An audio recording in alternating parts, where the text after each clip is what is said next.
gimmick lang ng minority yan. Ang Senado po, hindi po ito noontime TV show na puro gimmick ang ating tinitikap dito. Mr. President, since nabanggit mo na lang rin lang na yung pagpangalaga sa lahat ng miyembro ng Senado ay isang tungkulin ng Senate President. I just would like to bring to the attention of the Senate President. I came across with the news. Now, when the Senate President was asked by a certain Christian Isguera regarding the minority taking up the question about the custody of Bryce Hernandez. Ito po ang sagot ng ating Senate President, which I find it very, very, very sad because being the Senate President, we hope that you are going to take care of not only the majority, because you are not the majority leader, you are the Senate President, and we hope that the majority and the minority will be taken care of by the leadership of the Senate.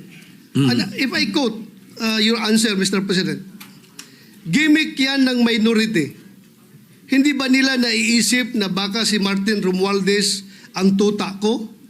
Makabintang sila porque pinagbigyan ko yung TRICOM, tuta na ako. May ginawa ba akong illegal? Yung request ng House of Representatives, illegal? Hindi. Ang gusto ninyo, awayin ko yung House of Representatives on day one. Mamatay sila sa sama ng loob. So, malungkot lang ako doon, dalawang punto, Mr. President. Unang-una, yung mamatay sila sa sama ng loob. Kami, Mr. President, hindi mo po kami mapatay sa sama ng loob dahil hindi na po masama ang loob namin dahil tanggap na namin na kami ang minority. Ang kinasama lang ng loob namin is bakit kailangan pang patayin kami sa sama ng loob? Hindi na po masama ang loob namin. Tanggap na namin na kami minority. At pangalawang punto, Mr. President, gimmick lang ng minority yan. Ang Senado po, hindi po ito noontime TV show na puro gimmick ang ating tinitikap dito. Kami po ay nag-raise dito ng legitimate issues which requires legitimate attention. So, Mr. President, ako po ay nalulungkot, which brings me to my parliamentary inquiry, Mr. President, na yung si Bryce Hernandez, yung kanyang custodiya was transferred, physical custody, I'm talking about physical custody, was transferred from the Pasay City Police Station to the Senate Sergeant at Arms room. Through yung from correction, from Camp Crame to Pasay, it was done through plenary action. Now, lately we heard that he was again transferred from Pasay to the Senate without plenary action. This is my parliamentary inquiry. Kung is a parliamentary action can be subverted by an action which is not a parliamentary action? Yun lang tanong ko. Matter of procedure lang, Mr. President. Dahil kung ganun,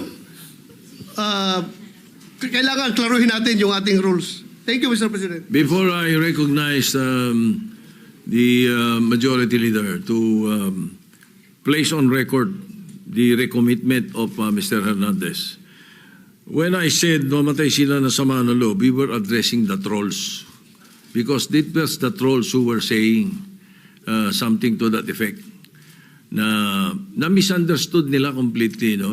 I'm not supposed to do this. I'm not supposed to answer you here in the rostrum, but I cannot help but do that because you took the floor and parang sinisita mo yung Senate President, which is very unparliamentary. But nevertheless, I will answer you. Like, for example, yung sinasabi nila na sumunod daw ako kay Martin Romualdez. Just because I mentioned that Martin Romualdez called me, does not mean that ako'y sumunod sa kanya. The request was coming from the House of Representatives, and the request was to retain Hernandez in the Congress. At doon ako hindi pumayag. Is that being tuta? So you cannot help but also think na sasama ang loob ko pag binabibintangan ako ng salita. Hindi po ba? So ayun, anyway, mabuti na yung masagot natin yan. At sinasabi ko sa kanila, yung mga trolls, yung